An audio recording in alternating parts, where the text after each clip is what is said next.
ಬೀಯವಾಗುವ ತನುವಿನಲಿ ನಿರ್ದಾಯಕನು ನೀನಿರ್ದು ಅತಿ ಹಿರಿದಾಯ ಸಂಬಡಿಸುವರೆ ನೀನನುಕೂಲವಾಗಿರ್ದು. ತಾಯನಗಲಿದ ಶಿಶುವಿನಂದದಿ ಬಾಯ ಬಿಡುವಂತಾಯ್ತಲೇ ಚಿಂತಾಯಕನೆ ಬಿಡಬೇಡ ರಕ್ಷಿಸು ನಮ್ಮ ನನವರತ ರಕ್ಷಿಸು. ಬೀಯವಾಗುವ ತನುವಿನಲಿ, ಬೀಯ ಇದು ತದ್ಭವ ಶಬ್ದ, ವ್ಯಯ ಎನ್ನುವ ಶಬ್ದದಿಂದ ನಿಷ್ಪನ್ನವಾದ ಶಬ್ದ ಬೀಯ. ಬೀಯವಾಗುವ ಯುಗಾದಿ ಅನ್ನಲು ಬಾರದಿದ್ದವರು ಉಗಾದಿ ಅಂತಾರೆ. ಪುಣ್ಯಾಹ ವಾಚನ ಅನ್ನಲು ಬಾರದಿದ್ದವರು ಪುಣ್ಯಾಚನಿ ಅಂತಾರೆ, ಪುಣೇಚನಿ ಅಂತಾರೆ. ಆಹ್ನಿಕ ಅನ್ಲಿಕ್ಕೆ ಬರದೇ ಇದ್ದವರು ಆಹ್ನೇಕ ಐತೇನೋ ಅಂತ ಕೇಳ್ತಾರೆ. ಅವರವರು ತಮ್ಮ ತಮ್ಮ ಭಾಷೆಯಲ್ಲಿ ಕೇಳ್ತಾರೆ. ಆಡಲಿಕ್ಕೆ ಶಬ್ದಗಳನ್ನು ಆಡುವುದು ಹೇಗಿದೆ ಹಾಗೆ ಆಡ್ಲಿಕ್ಕೆ ಬರದೇ ಇದ್ದವರಿಗೆ ಇಷ್ಟೇ ಗತಿ, ಉಪಾಯವಿಲ್ಲ. ಹಾಗೆ ಬೀಯ ಎಂದರೆ ವ್ಯಯ. ವ್ಯಯವಾಗುವ ಈ ತನುವಿನಲ್ಲಿ ನಾಶವಾಗುವ ದೇಹ, ನಾಶವಾಗುವ ದೇಹ. ಇದರೊಳಗೆ ನಿರ್ದಾಯಕನು ನೀನಿರ್ತು. ನಿರ್ದಾಯಕ ಅಂದರೆ ದಾಯ ಅಂದರೆ ಭಾಗ, ದಾಯ ಅಂದರೆ ಭಾಗ, ದಾಯ ಅಂದರೆ ಅಪ್ಪನ ಏನು ಆಸ್ತಿ ಇದೆ ಅದಕ್ಕೆ ದಾಯ. ನಿಜವಾಗಿ ಅದರೊಳಗೆ ಭಾಗವಾಗೇ ಆಗತ್ತೆ. ಅಣ್ಣತಮ್ಮಂದಿರು ಇರ್ತಾರೆ, ಆದ್ದರಿಂದ ಭಾಗಗಳಾಗತ್ತೆ. ಆದ್ದರಿಂದ ದಾಯ ಎಂದರೆ ಭಾಗ. ನಿರ್ದಾಯಕ ಭಾಗಗಳಿಲ್ಲದವನಾದ ನೀನು, ಅಖಂಡನಾದವ, ಪರಿಪೂರ್ಣನಾದವ. ಭೀಯಮಾಗುವ ತನುವಿನಲ್ಲಿ ನಿರ್ದಾಯಕನು ನೀನಾಗಿ, ನಿರ್ಭೇದನು, ಅಖಂಡನು, ಖಂಡರಹಿತನು ನೀನಿರ್ದು ಅತಿ ಹಿರಿದ ಆಯಸಂ ಬಡಿಸುವರೆ. ಎಷ್ಟು ಆಯಾಸ ಪಡಿಸ್ತೀಯಪ್ಪ ನಮ್ಮನ್ನು, ಎಷ್ಟು ಆಯಾಸಗೊಳಿಸ್ತೀನಿ ನೀವನು ನಾನು. ಎಲ್ಲದಕ್ಕೂ ಆಯಾಸ, ಒಂದು ದಿನದ ಊಟಕ್ಕೆ ಆಯಾಸ, ಅಲ್ಲಿಂದ ಹಿಡಿದು ಆಯಾಸವಾಗತ್ತೆ. ಶ್ವಾಸೋಚ್ಛ್ವಾಸಕ್ಕಾಯಾಸ, ಹೃದಯದ ಬಡಿತಕ್ಕಾಯಾಸ, ಉಂಡನ್ನು ಜೀರ್ಣವಾಗುವುದಕ್ಕಾಯಾಸ. ನೀನು ಆಯಾಸ ಪಡಿಸದಿದ್ದರೆ ಆಯಾಸವಿಲ್ಲ, ಇಲ್ಲದೆ ಇದ್ದರೆ ಒಂದು ಶ್ವಾಸ ದೊಡ್ಡ ಸಮಸ್ಯೆ, ದೊಡ್ಡ ಸಮಸ್ಯೆ. ವೆಂಟಿಲೇಟರ್ ಹಾಕಿ ಶ್ವಾಸವನ್ನು ನಡೆಸಬೇಕಟ್ಟೆ, ಎಷ್ಟು ಆಯಾಸ ಪಡಿಸುವುದು. ಹಾಗಾಗಿ ಬೀಯವಾಗುವ ತನುವಿನಲ್ಲಿ ನಿರ್ದಾಯಕನು ನೀನಿರ್ದು ಅತಿ ಹಿರಿದ ಆಯಸಂ, ಆಯಾಸವನ್ನು ಬಡಿಸುವರೆ, ಇಷ್ಟು ಆಯಾಸವನ್ನು ಪಡಿಸುವರೆ. ನೀನು ಅನುಕೂಲವಾಗಿದ್ದು, ನೀನು ಅನುಕೂಲವಾಗಿದ್ದರೆ ಇಷ್ಟಾಗ್ತಿತ್ತಾ? ಇಲ್ಲ ಸ್ವಾಮಿ, ಅನುಕೂಲವಾಗಿ ಇದ್ದು ನನಗೆ ಆರೋಗ್ಯ ಆಯುಷ್ಯ ಚೆನ್ನಾಗಿ ಕೊಟ್ಟು ಏನೂ ಆಯಾಸವಾಗದಿದ್ದಂತೆ ಅನುಗ್ರಹ ಮಾಡು. ತಾಯನಗಲಿದ ಶಿಶುವಿನಂತಲಿ. ಈ ರೂಪಗಳಿಗೆ, ಈ ಪ್ರತಿಮೆಗಳೇನಿವೆಯಲ್ಲ ಇವುಗಳನ್ನು ಎಷ್ಟು ಅಗೆದರೂ ಅದರಲ್ಲಿ ಖಣಿ ಇದೆ, ದೊಡ್ಡ ಗಣಿ ಇದೆ, ಬಹಳ ದೊಡ್ಡ ಗಣಿ ಇದೆ. ತಾಯನಗಲಿದ ಶಿಶುವಿನಂದದಿ ಬಾಯ ಬಿಡುವಂತಾಯಿತಲೇ. ಅಲೇ ಸ್ವಾಮಿ, ಎಲೆ ಸ್ವಾಮಿ ಭಗವಂತ, ತಾಯಿಯನ್ನು ಕಳ್ಕೊಂಡಂತಹ ಶಿಶು ಹಲುಬಿ ಹಲುಬಿ ಹಲುಬಿ ಅಳ್ತಾ ಇರ್ತದೆ, ಅಳ್ತಾ ಇರ್ತದೆ. ಯಾರು ಕರ್ಕೊಂಡ್ರೂ ಸಮಾಧಾನ, ಏನು ತಿನ್ನಿಸಿದ್ರು ಸಮಾಧಾನ, ಏನು ಆಟ ಕೊಟ್ಟರು ಸಮಾಧಾನ. ತಾಯಿ ಬೇಕು, ತಾಯಿ ಬೇಕು, ತಾಯಿ ಬೇಕು, ತಾಯಿನೇ ಬೇಕು, ತಾಯಿ ಬೇಕೇ ಬೇಕು. ಹಾಗವಸ್ಥೆ ಆಗಿದೆ ಸ್ವಾಮಿ. ಯಾರು ಕರೆದು ನಮಗೆ ಶಾಲು ಹೊದಿಸಿದರೆ, ಯಾರು ಕರೆದು ನಮಗೆ ಹಾರ ಹಾಕಿದರೆ, ಯಾರು ಕರೆದು ಹಣ ಕೊಟ್ಟರೆ, ಯಾರು ಕರೆದು ಪ್ರೀತಿ ಮಾಡಿದರೆ, ಯಾರು ನಮ್ಮನ್ನು ಮುದ್ದಾಡಿದರೆ ನಮಗೆ ಆನಂದವಾದೀತಾ? ಆಗುವುದಿಲ್ಲ. ನೀನು ಯಾವಾಗ ನಿನ್ನ ಪಾದಗಳನ್ನು ತೋರಿಸ್ತಿ, ನೀನು ನನ್ನನ್ನು ಬಂದು ಯಾವಾಗ ತಬ್ಬಿಕೊಳ್ತಿ, ತೆಕ್ಕೆಯಲ್ಲಿ ಹಾಕಿಕೊಳ್ತಿ, ಆಗ ನಮಗೆ ಆನಂದ. ಅದು ಬಿಟ್ಟು ಇನ್ಯಾವ ಕಾಲದಲ್ಲೂ ಆನಂದವಿಲ್ಲ. ತಾಯಿಯ ನಗಲಿದ ಶಿಶುವಿನಂತಲಿ ಅಂದಾಗ ಆ ತಾಯಿಯನ್ನು ಅಗಲಿದಂಥದ್ದು ಶಿಶು, ಆ ಶಿಶು ತಾಯಿಯನ್ನು ಹುಡುಕ್ತಾ ಇದೆ ಅನ್ನುವ ಕಲ್ಪನೆಯನ್ನು ಮಾಡಿದರೆ ಸೋನ್ವೇಷ್ಟವ್ಯ ಸವಿಜಿಜ್ಞಾಸಿತವ್ಯ. ಆ ಭಗವಂತನನ್ನು ಹುಡುಕುವ ಪ್ರಜ್ಞೆ ನಮಗಿಲ್ಲ. ತಾಯಿಯನ್ನು ಹುಡುಕತ್ತೆ ಕೂಸು, ನಾವು ನಮ್ಮ ಅನಾದಿಯಾದ ತಾಯಿಯನ್ನು ಹುಡುಕುವುದಿಲ್ಲ. ಎಂಥ ದುರ್ದೈವಿಗಳು ನೋಡಿ. ತಾಯ ನಗಲಿದ ಶಿಶುವಿನಂದದಿ ಬಾಯ ಬಿಡುವಂತಾಯಿತಲೇ. ಎಷ್ಟು ದುಃಖ ಪಡ್ತಾ ಇದ್ದೇನೆ. ರಕ್ಷಿಸು ರಕ್ಷಿಸು ರಕ್ಷಿಸು ಬೇಡಿಕೊಳ್ತೇನೆ, ನಿನಗೆ ದಯ ಬರ್ತಾ ಇಲ್ಲಲ್ಲ. ಚಿಂತಾದಾಯಕನೇ ಬಿಡಬೇಡ, ರಕ್ಷಿಸು ನಮ್ಮ ನನವರತ. ನಾವು ಇಷ್ಟಾರ್ಥವನ್ನು, ನಾವು ಬೇಡಿದ್ದನ್ನೆಲ್ಲ ಕೊಡುವ ಸಾಮರ್ಥ್ಯವಿರುವ ಪರಮಾತ್ಮ, ಅಷ್ಟು ಕರುಣಾಮಯನಾದ ಪರಮಾತ್ಮ, ನಮ್ಮನ್ನು ರಕ್ಷಿಸು, ಉದ್ಧಾರ ಮಾಡು. ಕೈ ಬಿಡಬೇಡ. ಇಲ್ಲಿ ಒಂದು ಮಾತು ಇದೆ, ತಾಯ ನಗಲಿದ ಶಿಶುವಿನಂದದಿ ಬಾಯ ಬಿಡುವಂತಾಯ್ತಲೆ. ತಾಯ ನಗಲಿದ ಶಿಶುವಿನಂದದಿ ಬಾಯ ಬಿಟ್ಟರೆ ತಾಯಿ ಓಡಿ ಬರ್ತಾಳೆ. ಹಾಗೆ ನಾವು ಬಾಯಿ ಬಿಟ್ಟೇ ಇಲ್ಲ. ಯಾರು ಹೆಂಡತಿ ಸಿಕ್ಕರೆ ಅವಳಿಂದ ಸಂತೋಷ, ಮಕ್ಕಳು ಸಿಕ್ಕದ್ದಕ್ಕೆ ಅವರಿಂದ ಸಂತೋಷ, ಹಣ ಸಿಕ್ಕದ್ದಕ್ಕೆ ಸಂತೋಷವೇ ಸಂತೋಷ, ಕೀರ್ತಿ ಪಡೆದಾಗಂತೂ ಆನಂದವೇ ಆನಂದ. ಹಾಗಾಗಿ ತಾಯಿಯನ್ನು ಕಳಕೊಂಡಿದ್ದೇವೆ ಅಂತನೂ ಎಚ್ಚರವೇ ನಮಗಿಲ್ಲ. ಅಂದಮೇಲೆ ದೇವರು ಯಾಕೆ ಬರ್ತಾನೆ? ಕನಕದಾಸರಿಗೆ ದೇವರು ಬರ್ತಾನೆ. ದೇವರನ್ನು ತಾಯಿ ಅಂತ ತಿಳಿದಿದ್ದಾರೆ, ತಾಯಿಯನ್ನು ಕಳ್ಕೊಂಡಿದ್ದೇವೆ ಅಂತ ಭಾವಿಸಿದ್ದಾರೆ, ಅದರಿಂದಾಗಿ ಬಹಳ ದುಃಖ ಪಡ್ತಾ ಇದ್ದಾರೆ, ಬಾಯಿ ಬಿಡ್ತಾ ಇದ್ದಾರೆ, ಬೇಡಿಕೊಳ್ತಾ ಇದ್ದಾರೆ. ಅದಕ್ಕಾಗಿ ಕನಕದಾಸರಿಗೆ ದೇವರು ಬರ್ತಾನೆ. ಆಚೆ ಮುಖ ಮಾಡಿದ ದೇವರು ಈಚೆ ಮುಖ ಮಾಡಿ ಕನಕನಿಗೆ ದರ್ಶನ ಕೊಟ್ಟ. ಕಂಡವರಿಗೆ ಕೊಡುವುದಿಲ್ಲ. ಭಕ್ತರಲ್ಲದ ನಮಗೆ ನಾವು ಎದುರಾಗಿ ಹೋಗಿ ನಿಂತಾಗ ಬಾಗಿಲು ಹಾಕ್ತಾರೆ. ಹಾಗಾಚೆ ನಿನಗೆ ದರ್ಶನ ಇಲ್ಲ ಇವತ್ತು. ಯಾಕೆ? ನಾವು ಸೊಕ್ಕಿನಿಂದ ಹೋಗಿದ್ದೇವೆ. ದೇವರ ದರ್ಶನ ಏನದು? ಪೂಜಾರಿಗಳ ಕೈಯಲ್ಲಿ. ಪೂಜಾರಿಗಳಿಗೆ ಹಣ ಕೊಟ್ಟರಾಯಿತು, ದೇವರ ದರ್ಶನ ಮಾಡಿಸ್ತಾನೆ. ಹಣ ಕೊಡುವುದು ನೀನು ಪೂಜಾರಿಗೆ. ಪೂಜಾರಿಗೆ ಲಾಲಚ್ಚಿದೆ, ಬೇಕವನಿಗೆ ಹಣ. ಕೈ ಒಡ್ಡಿದ್ದಾನವನು. ದೇವರು ಕೈಯೊಡ್ಡಿಲ್ಲ, ಕೈ ಚಾಚಿದ್ದಾನೆ, ಹಣ ಬೀಸಿದ್ದಾನೆ, ನಿನಗೆ ಕೊಡ್ತಾನವನು. ಅವನಿಗೆ ನೀನು ಕೊಂಡುಕೊಳ್ಳುವ ಅಗತ್ಯವಿಲ್ಲ, ಕೊಂಡುಕೊಳ್ಳುವ ಸಾಧ್ಯತೆ ಇಲ್ಲ. ದೇವರಿಗೆ ಹಣ ಕೊಟ್ಟು ನೀನು ಕೊಂಡುಕೊಳ್ಳುವುದು ಆಗುವುದಿಲ್ಲ. ಎಚ್ಚರ ಇಲ್ಲ. ತಾಯ ನಗಲಿದ ಶಿಶುವಿನಂದದಿ ಬಾಯ ಬಿಡುವಂತಾಯಿತಲೆ, ಚಿಂತಾಯಕನೆ ಬಿಡಬೇಡ ರಕ್ಷಿಸು ನಮ್ಮ ನನವರತ. ಮೊದಲು ಜನನವನರಿಯೇ ಮರಣದ ಹದನ ಕಡೆಯಲಿ ತಿಳಿಯೇ, ನಾ ಮಧ್ಯದಲ್ಲಿ ನೆರೆ ನಾ ನಿಪುಣನೆಂಬುದು ಬಳಿಕ ನಗೆಗೀಡು. ಮೊದಲು ಕಡೆ ಮಧ್ಯಗಳ ಬಲ್ಲವ ಮದನ ಜನಕನು ನೀನು, ನಿನ್ನಯ ಪದಯುಗವ ಬಯಸುವೆನು ರಕ್ಷಿಸು ನಮ್ಮ ನನವರತ, ನಮ್ಮ ನನವರತ. ಭಾಗವತದಲ್ಲಿ ಬರುವ ಮಾತನ್ನು ಬಹಳ ಸುಂದರವಾಗಿ ಹೇಳ್ತಾರೆ. ಮೊದಲ ಜನನವ ನೆನೆಯೇ. ಯಾವಾಗ ಹುಟ್ಟುತ್ತೇನೆ, ಎಲ್ಲಿ ಹುಟ್ಟುತ್ತೇನೆ, ಯಾರಲ್ಲಿ ಹುಟ್ಟುತ್ತೇನೆ, ಯಾಕೆ ಹುಟ್ಟುತ್ತೇನೆ, ಏನು ಪಡೆದು ಹುಟ್ಟುತ್ತೇನೆ, ಎಂಥ ದೇಹದಲ್ಲಿ ಹುಟ್ಟುತ್ತೇನೆ, ಏನೇನಿರುತ್ತೆ ಆ ದೇಹದಲ್ಲಿ ಗೊತ್ತಾ ನಮಗೆ? ಏನು ಗೊತ್ತಿಲ್ಲ. ಇವತ್ತು ನಮಗೆಲ್ಲ ಗೊತ್ತು. ನಾವು ಟಕ್ಕಂತ ಓಪನ್ ಮಾಡ್ತೀವಿ, ಇಂಥ ಹೋಟೆಲ್ ಬುಕ್ ಮಾಡಬೇಕು, ಇಂಥ ರೂಮ್ ಇರಬೇಕು, ಇಷ್ಟು 2 ರೂಮ್ ಬೇಕು, ಅದರಲ್ಲಿ ಇಂತಿಂಥ ಅನುಕೂಲತೆ, ಇಷ್ಟು ಅದರಲ್ಲಿ ಟಿ ವಿ ಬೇಕು, ಇದು ಬೇಕು, ನೆಟ್ ಬೇಕು, ಆ ಕನೆಕ್ಷನ್ನು ಈ ಕನೆಕ್ಷನ್ನು, ಅಂಥ ಜನ ಇಂಥ ಜನ, ಸೇವೆಗೆ ಕಾಲುವ ಎಲ್ಲ ಬೇಕಾದಷ್ಟು ಸಿಗುತ್ತೆ. ನಿಮಗೆ ಏನು ಬೇಕು ಎಲ್ಲ ಸಿಗ್ತದೆ. ಮಾಡಿ ಎಲ್ಲಿ ಹುಟ್ಟಬೇಕು ಅಂತ ನಾನು ಡಿಸೈಡ್ ಮಾಡಿ. ಯಾರು ಮಾಡಿದ್ದಾನೆ? ಯಾರು ತಾತ ಮಾಡಿದ್ದಾನೆ ಹೇಳಿ? ನಾನು ಇಂಥಲ್ಲಿ ಹುಟ್ಟಿ ಬರಬೇಕು ಅಂತ ಹೇಳಿ ಯಾರು ತಾತ ನಿಶ್ಚಯ ಮಾಡಿದ್ದಾನೆ? ಇಲ್ಲ. ಮೊದಲ ಜನನಮ ನರಿಯೇ, ಮರಣದ ಹದನ ಸಮಯ ರೀತಿ. ಹೇಗೆ ಸಾಯ್ತೇನೆ ಗೊತ್ತಾ? ಯಾವ ಕಾಲದಲ್ಲಿ ಸಾಯ್ತೇನೆ ಗೊತ್ತಾ? ಯಾವ ಕಾರಣಕ್ಕೆ ಸಾಯ್ತೇನೆ ಗೊತ್ತಾ? ಯಾವ ದೇಶದಲ್ಲಿ ಸಾಯ್ತೇನೆ, ಯಾವ ಕಾಲದಲ್ಲಿ, ಯಾವ ದೇಶದಲ್ಲಿ, ಯಾವ ನಿಮಿತ್ತದಿಂದ, ಯಾವ ರೀತಿಯಿಂದ, ಏನಾಗಿ ಗೊತ್ತಿಲ್ಲ. ಏನೇನು ಗೊತ್ತಿಲ್ಲ. ಜನನ ಗೊತ್ತಿಲ್ಲ, ಮರಣ ಗೊತ್ತಿಲ್ಲ. ನಾನಿಂಥ ದುರ್ದೈವಿ. ಮೊದಲ ಜನನವನೆಯೇ ಮರಣದ ಹದನವ ತಿಳಿಯೇ, ನಾನು ಮಧ್ಯದಲ್ಲಿ ನಾನು ನಿಪುಣ. ಇಂಥ ಕೆಲಸವನ್ನು ಮಾಡಿದೆ, ಅಂಥ ಕೆಲಸವನ್ನು ಮಾಡಿದೆ, ಇಷ್ಟು ರಾಜ್ಯವನ್ನು ಕಟ್ಟಿದೆ, ಶತ್ರುಗಳ ಸಂಹಾರ ಮಾಡಿದೆ, ಏನೇನೋ ಅಸಡ್ಡಾಳ ಮಾತಾಡಬೇಡ ಮೂರ್ಖ. ನಿನ್ನ ಹುಟ್ಟು ಸಾವುಗಳ ಮೇಲೆ ನಿನಗೆ ನಿಯಂತ್ರಣವಿಲ್ಲ. ನಿನ್ನ ಹುಟ್ಟಿನ ಮೇಲೆ, ನಿನ್ನ ಸಾವಿನ ಮೇಲೆ ನಿನಗೆ ನಿಯಂತ್ರಣವಿಲ್ಲ. ನಿನ್ನ ಮಧ್ಯದಲ್ಲಿ ನೀನೇ ನಿಯಂತ್ರಣ ಮಾಡ್ಕೊತೀಯೋ ಮೂರ್ಖ, ಅವಿವೇಕಿ. ನಿನ್ನ ಸ್ವಪ್ನಕ್ಕೆ ನೀನು ನಿಯಾಮಕನಲ್ಲ.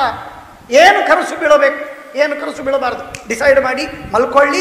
ನಾಳೆ ನನಗೆ ಹೇಳಿ, ಇಂಥ ಕನಸು ನಾನು ಬೇಡಬೇಕು ಅಂತ ಬೀಳಿಕೊಂಡಿದ್ದೆ, ನಾನು ಡಿಸೈಡ್ ಮಾಡಿದ್ದೆ, ಆ ಕನಸು ಬಿತ್ತು. ಕನಸು ನಿಮಗೆ ಬೇಕಾದದ್ದು ಬಿದ್ದರೆ ಸಾಕು, ನೀವು ದೊಡ್ಡ ದೇವತೆಗಳೇ ಆಗ್ತೀರಾ. ಹೇಳ್ತೀರಾ ನೀವು? ಕನಸಿನ ಮೇಲೆ ನಮಗೆ ನಿಯಂತ್ರಣವಿಲ್ಲ, ಎಚ್ಚರದ ಮೇಲಿಲ್ಲ, ನಿದ್ರೆಯ ಮೇಲಿಲ್ಲ, ಹುಟ್ಟಿನ ಮೇಲಿಲ್ಲ, ಸಾವಿನ ಮೇಲಿಲ್ಲ, ಯಾವುದರ ಮೇಲೂ ನಮಗೆ ನಿಯಂತ್ರಣವಿಲ್ಲದಿರುವಾಗ ಸುಮ್ಮನೆ ಹಾಸ್ಯಾಸ್ಪದವಾಗಿ ನಾನು ಭಾರಿ ನಿಪುಣ, ಸಮರ್ಥ, ಭಾರಿ ಪ್ರಬಲ, ಮೂರ್ಖತನದ ಮಾತು. ಹದನ ಕಡೆಯಲ್ಲಿ ತಿಳಿಯ ನಾ ಮಧ್ಯದಲ್ಲಿ ನೆರೆ ನಿಪುಣ ಎಂಬುದ ಬಳಿಕ ನಗೆಗೀಡು. ಹಾಸ್ಯಾಸ್ಪದ ಇದು. ಯಾರು ಹೋಗ್ತಾರೆ, ನಗುತ್ತಾರೆ. ಮೊದಲು ಕಡೆ ಮಧ್ಯಗಳ ಬಲ್ಲವ ಮದನ ಜನಕನ ಕಾಮಜನಕನಾಗಿರುವಂತಹ ಭಗವಂತ ಅವನಿಗೆ ಗೊತ್ತು. ಗಂಡು ಹೆಣ್ಣುಗಳು ಯಾವಾಗ ಮದನದಿಂದ ಕಾಮಮೋಹದಲ್ಲಿ ಸಿಕ್ಕುಬಿದ್ದು ಈ ಜೀವ ಹುಟ್ಟುತ್ತಾನೆ ಅವನಿಗೆ ಗೊತ್ತು. ಮದನ ಜನಕನಾದ ಕಾಮಜನಕನಾದ ಪರಮಾತ್ಮನಿಗೆ ಗೊತ್ತು. ಮೊದಲು ಕಡೆ ಮಧ್ಯಗಳ ಬಲ್ಲವ ಮದನ ಜನಕ ಸ್ವಾಮಿ ಪರಮಾತ್ಮ. ನೀನು ನಿನ್ನಯ ಪದಯುಗ ಬಯಸುವೆನು ರಕ್ಷಿಸು. ನಿನ್ನ ಪಾದಯುಗ ಅದು ಸಾಕು, ಇನ್ನೇನು ನಮಗೆ ನಿಪುಣತನ ಬೇಡ. ಜನನ ಮರಣಗಳ ಈ ಜ್ಞಾನ, ಅದರ ನಿಯಂತ್ರಣ ಏನು ಬೇಡ ನಮಗೆ. ನಿನ್ನ ಪಾದಾರವಿಂದಗಳ ಇದ್ರೆ ಸಾಕು, ಎಲ್ಲ ಸಿಕ್ಕಿದಂತೆ. ಸಾರವಿಲ್ಲದ ದೇಹವಿದು ನಿಸ್ಸಾರವಾಗಿಹ ತನುವಿನಲಿ, ಸಂಚಾರಿಯಹ ನೀರ್ದು ಕಡೆಯಲಿ ತೊಲಗಿ ಹೋಗುತ್ತಲೀ. ದೂರ ತಪ್ಪಿಸಿಕೊಂಡು ಬರಿಯಪ ದೂರ ಹೊರಿಸಿದೆ ಜೀವನಲಿ, ಇದನಾರು ಮೆಚ್ಚುವರ ಕಟ ರಕ್ಷಿಸು ನಮ್ಮ ನನವರತ, ನಮ್ಮ ನನವರತ. ಸಾರವಿಲ್ಲದ ದೇಹ, ಈ ಬಾಳೆ ಗಿಡ ಇದೆ, ಅದು ನಿಸಾರವಾದ ಗಿಡ. ಅಂದರೆ ಒಂದು ಗಿಡವಿದೆ, ಮರವಿದೆ, ಆ ಮರದ ಹೊರಗೆ ತೊಗಟೆ ಇದೆ. ಆ ತೊಗಟೆಯನ್ನು ಕಿತ್ತಾಕಿದ ಮೇಲೆ ಒಳಗೆ ಗಟ್ಟಿಯಾದ ಭಾರ ಇದೆ, ಅದು ಕೋರ್. ಆ ವಿಧವಾದಂತಹ ಕೋರ್ ಇಲ್ಲದಿರುವ ಗಿಡ ಬಾಳೆ. ಚರ್ಮವನ್ನು ತೆಗಿತಾ ತೆಗಿತಾ ತೆಗಿತಾ ಹೋಗ್ತಾ ಇರುವಾಗ ಏನು ಉಳಿಯೋದೇ ಇಲ್ಲ, ಏನು ಉಳಿಯೋದಿಲ್ಲ. ಹಾಗೆ ಸಾರವಿಲ್ಲದ ದೇಹ ಇದೆ. ಬಿಚ್ಚಿ ಬಿಚ್ಚಿ ಬಿಚ್ಚಿ ತೆಗೆದೆಲ್ಲ ಇಡಿ, ಪ್ರತ್ಯೇಕವಾಗಿ ಇಟ್ಬಿಡಿ. ಎಲ್ಲ ತೆಗೆದಿಟ್ಟರು ಏನಿದೆ ಒಳಗೆ? ಏನಿಲ್ಲ ಇಲ್ಲ. ಇಂಥ ವಿಚಿತ್ರವಾದ ದೇಹ ಇದು. ಸಾರವಿಲ್ಲದ ದೇಹವಿದು ನಿಸ್ಸಾರವಾಗಿ ತನುವಿನಲಿ, ಸಂಚಾರಿಯ ನಾನು ಸಂಚಾರಿಯಾಗಿರುವೆ. ಅಂಥ ಸಂಚಾರಿಯಾಗಿರುವ ನೀನಿರ್ದು ಕಡೆಯಲ್ಲಿ ತೊಲಗಿ ಹೋಗುತ್ತಲಿ, ದೂರ ತಪ್ಪಿಸಿಕೊಂಡು ಸಾಯುವಾಗ ಕೊನೆಗೆ ಏನು ನಿರ್ಣಯವಾಗುತ್ತೆ ಅಂದರೆ ಇವನು ಇಂಥ ಪಾಪಿಷ್ಠ ಅಂತ ನನಗೆಲ್ಲರೂ ಬೈತಾರೆ. ಪಾಪ ಮಾಡಿಸಿದ್ದು ನೀನು, ನಂದಲ್ಲ, ನೀನು ಪಾಪ ಮಾಡಿಸಿದೆ. ದೂರ ತಪ್ಪಿಸಿಕೊಂಡು ಬರೀ ಅಪದೂರ ಹೊರಿಸಿದೆ, ನನ್ನ ಮೇಲೆ ದೂರಗಳನ್ನು ಹೊರಿಸಿದೆ ನೀನು ಜೀವನದಲ್ಲಿ. ಇದನ್ನು ಯಾರು ಮೆಚ್ಚುವರು? ಇದನ್ನು ಯಾರು ಒಪ್ತಾರೆ? ನಿನ್ನ ಈ ನ್ಯಾಯ ಸರಿಯಲ್ಲ. ನೀನು ಪ್ರೇರಣೆ ಮಾಡುವುದು, ಅದರಿಂದ ನಾವು ಕರ್ಮ ಮಾಡುವವರು. ನೀನು ಪ್ರೇರಣೆ ಸರಿ ಮಾಡು, ನಾವು ಕರ್ಮ ಸರಿ ಮಾಡ್ತೇವೆ. ನಾವು ತಪ್ಪು ಮಾಡುವುದಿಲ್ಲ. ನಮಗೆ ನೀನು ಯಾಕೆ ಪ್ರೇರಣೆ ಸರಿಯಾಗಿ ಮಾಡುವುದಿಲ್ಲ? ನೀನು ಪ್ರೇರಣೆ ಸರಿ ಮಾಡು. ತಪ್ಪಿದ್ದದ್ದು ನಿನ್ನಲ್ಲಿ, ನಮ್ಮಲ್ಲ. ನಾವು ನಿನ್ನ ಮಾತನ್ನು ಕೇಳುವುದಿಲ್ಲ ಅಂತಂದೀವಾ? ಇಲ್ಲ. ನಿನ್ನ ಪ್ರೇರಣೆಯನ್ನು ಮೀರಿ ನಾವೇನಾದರೂ ಕೆಲಸ ಮಾಡೀವಾ? ಇಲ್ಲ. ನೀನು ಹಾಗಾದರೆ ನಮಗೆ ಸರಿಯಾಗಿ ಪ್ರೇರಣೆ ಮಾಡು. ಆದ್ದರಿಂದ ಬರೀ ಅಪದೂರ ಹೊರಿಸಿದ ಜೀವನಲ್ಲಿ ಇದನ್ನು ಯಾರು ಮೆಚ್ಚುತ್ತಾರೆ ಸ್ವಾಮಿ? ಹೀಗೆ ಮಾಡಲಿಕ್ಕೆ ಹೋಗಬೇಡ. It is just a suggestion for you, for your private consumption. ಯಾರಿಗೆ ಹೇಳಲಿಕ್ಕೆ ಹೋಗಬೇಡ, ನಿನಗೆ ಮತ್ತೆ ಅಪಚಾರವಾಗೋದು ಬೇಡ. ನಿನ್ನ ವೈಯಕ್ತಿಕವಾಗಿ ನಾನು ಹೇಳಿದ್ದೀನಿ. ಅಕಟ ರಕ್ಷಿಸು ನಮ್ಮ ನನವರತ ಪ್ರಾರ್ಥನೆ ಮಾಡ್ತಾರೆ. ಅಂಡವೆರಡೋದ್ಭವಿಸಿದವು ಬ್ರಹ್ಮಾಂಡವದರೋಪಾದಿಯಲಿ, ಪಿಂಡಾಂಡವೆಸೆದುದು ಸ್ಥೂಲ ಕಾರಣ ಸೂಕ್ಷ್ಮತನುವಿನಲಿ.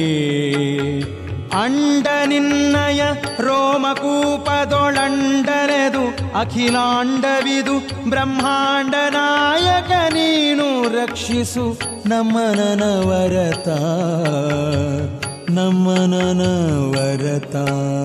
ಅಂಡವೆರಡು ಉದ್ಭವಿಸಿದ, ಎರಡು ಅಂಡಗಳು ಹುಟ್ಟಿವೆ, ಒಂದಲ್ಲ. ಒಂದು ಬ್ರಹ್ಮಾಂಡ, ಇನ್ನೊಂದು ಅದಕ್ಕೆ ಹೋಲುವ ಪಿಂಡಾಂಡ. ಅಂಡವೆರಡು ಉದ್ಭವಿಸಿದವು. ಬ್ರಹ್ಮಾಂಡವ ಒಂದು, ಅದರ ಉಪಾದಿಯಲ್ಲಿ ಅದರಂತೆ ಇರುವಂಥದ್ದು ಪಿಂಡಾಂಡ. ಆ ಪಿಂಡಾಂಡ ಎಸೆದುದು ಇನ್ನೂ ಚೆನ್ನಾಗಿದೆ, ಬ್ರಹ್ಮಾಂಡಕ್ಕಿಂತಲೂ ಚೆನ್ನಾಗಿದೆ. ಬ್ರಹ್ಮಾಂಡದಿಂದ ಯಾರು ಓಡಾಡುವುದಿಲ್ಲ, ಈ ಪಿಂಡಾಂಡದಿಂದ ಓಡಾಡ್ತಾರೆ. ಬ್ರಹ್ಮಾಂಡದಿಂದ ಯಾರು ಕೆಲಸ ಮಾಡುವುದಿಲ್ಲ, ಪಿಂಡಾಂಡದಿಂದ ಕೆಲಸ ಮಾಡ್ತಾರೆ. ಹಾಗಾಗಿ ಬ್ರಹ್ಮಾಂಡಕ್ಕಿಂತಲೂ ಪಿಂಡಾಂಡ ಎಸೆದುದು ಚೆನ್ನಾಗಿದೆ. ಸ್ಥೂಲ ಕಾರಣ, ಸೂಕ್ಷ್ಮ ತನು. ಆ ಬ್ರಹ್ಮಾಂಡ ಇದು ಸ್ಥೂಲವಾಗಿದೆ, ಅದು ಕಾರಣ. ಸೂಕ್ಷ್ಮ ಇದು ತನುವಿನಲ್ಲಿದೆ. ಅಂಡ ನಿನ್ನಯ ರೋಮಕೂಪದೊಳು ಅಂಡಲದು ನಿಖಿಳಂಡಲಿದೆ. ಅದ್ಭುತವಾದ ವರ್ಣನೆ ಜಗನ್ನಾಥದಾಸರು ಇನ್ನೂ ಅದ್ಭುತವಾಗಿ ವರ್ಣನೆ ಮಾಡಿದ್ದಾರೆ. ಅಂಡ ನಿನ್ನಯ ರೋಮಕೂಪದೊಳು, ಪರಮಾತ್ಮನ ಒಂದು ಸಣ್ಣದಾದ ಒಂದು ರೋಮ ಕೂದಲು. ಆ ಕೂದಲನ್ನು ಕಿತ್ತು ತೆಗೆದಾಗ ಏನೊಂದು ಕೂಪ ಬರುತ್ತಲ್ಲ, ತೆಗ್ಗು, ಅದು ರೋಮಕೂಪ.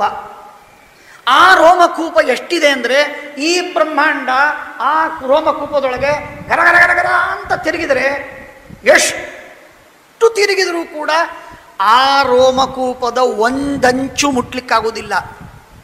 ರೋಮಕೂಪ ಇಷ್ಟಿದೆ, ರೋಮಕೂಪ ಬಾವಿ ಇಷ್ಟಿದೆ. ಇಷ್ಟಿದ್ರೆ ಬ್ರಹ್ಮಾಂಡ 50 ಕೋಟಿ ವಿಸ್ತಾರವಾದ ಬ್ರಹ್ಮಾಂಡ ಗರಗರ ಅಂತ ತಿರುಗಿದೆ. ಕಂಡಲ್ಲಿ ಹುಚ್ಚರಂತೆ ತಿರುಗಿದರೂ ಕೂಡ ಪರಮಾತ್ಮನ ಒಂದು ಕೂಪದ ಒಂದು ಗೋಡೆಯನ್ನು ಮುಟ್ಟಲಿಕ್ಕೆ ಸಾಧ್ಯವಾಗುವುದಿಲ್ಲ. ಅಷ್ಟು ದೊಡ್ಡದಿದೆ ಪರಮಾತ್ಮನ ರೋಮಕೂಪ.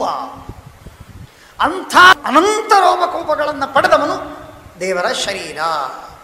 ದೇವರು ಹುಚ್ಚು ಹಿಡಿದು ಹೋಗುತ್ತೆ. ಅಂಡವೆರಡುದ್ಭವಿಸಿದವು ಬ್ರಹ್ಮಾಂಡವದರೋಪಾದಿಯಲ್ಲಿ, ಪಿಂಡಾಂಡವೆಸೆದುದು ಸ್ಥೂಲ ಕಾರಣ ಸೂಕ್ಷ್ಮ ತನುವಿನಲಿ. ಅಂಡ ನಿನ್ನಯ ರೋಮಕೂಪದೊಳು ಅಂಡಲೆದು ನಿಖಿಲಾಂಡವಿದು ಬ್ರಹ್ಮಾಂಡ ನಾಯಕ ನೀನೇ ರಕ್ಷಿಸು ನಮ್ಮ ನನವರತ.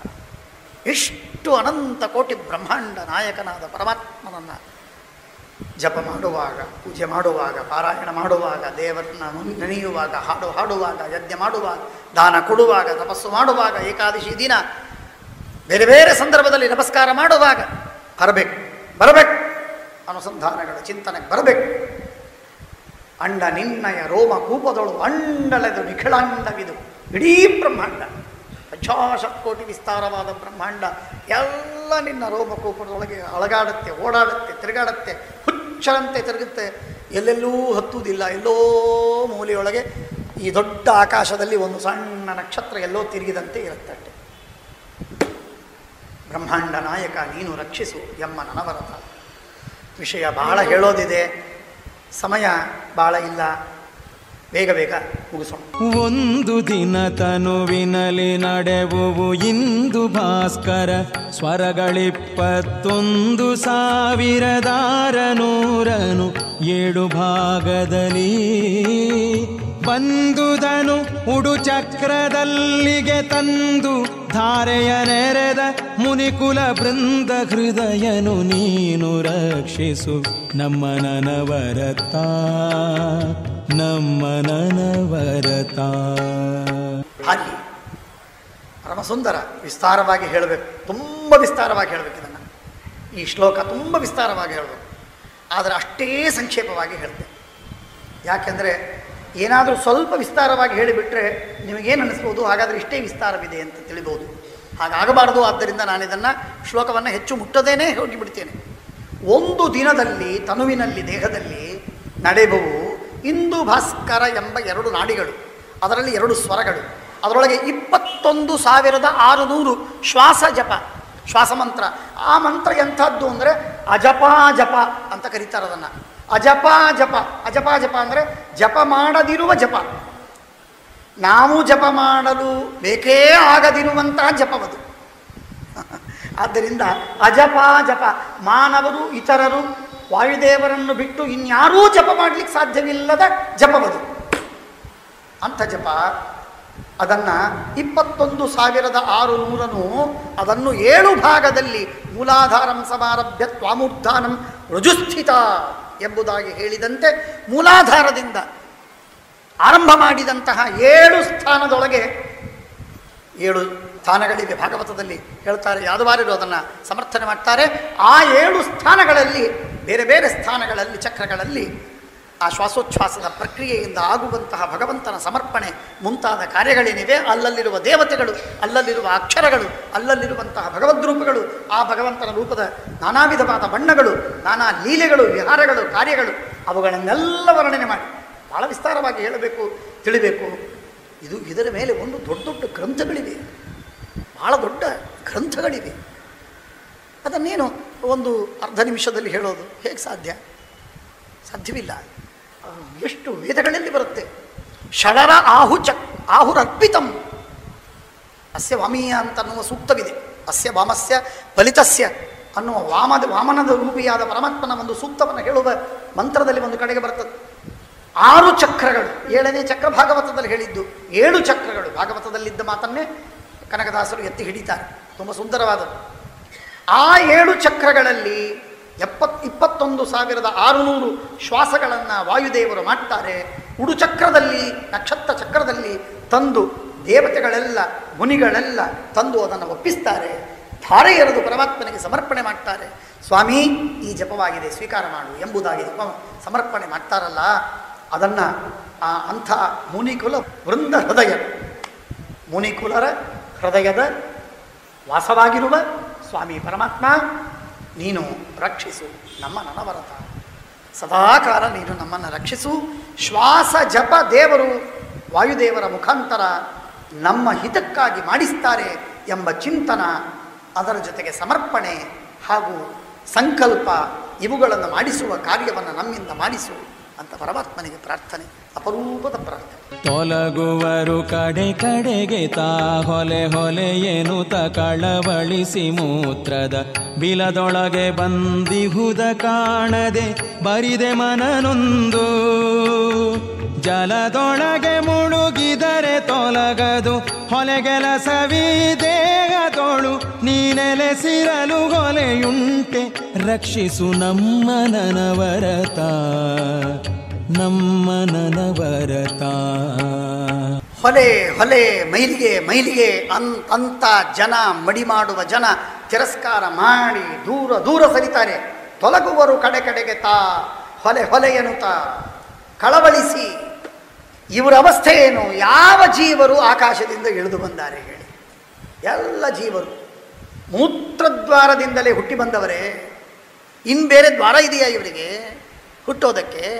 ಸ್ವರ್ಗದಿಂದ ಹುಟ್ಟಿದವರ, ಬೆಂಕಿಯಿಂದ ಉದ್ಭವಿಸಿದವರ, ಆಗಸದಿಂದ ನಡೆದು ಬಂದವರ, ಗಾಳಿಯಿಂದ ತೂರಿ ಬಂದವರ, ಎಲ್ಲಿಂದ ಬಂದವರು ಇವರು? ಎಲ್ಲ ಜೀವರು ಎಲ್ಲಿಂದ ಹುಟ್ಟುತ್ತಾರೆ ಅಲ್ಲಿಂದಲೇ ಹುಟ್ಟಿದ್ದವರು. ಏನಿವರು ಮಡಿ, ಏನು ಹೊಲೆ? ದೊಡ್ಡ ಚಾಲೆಂಜು.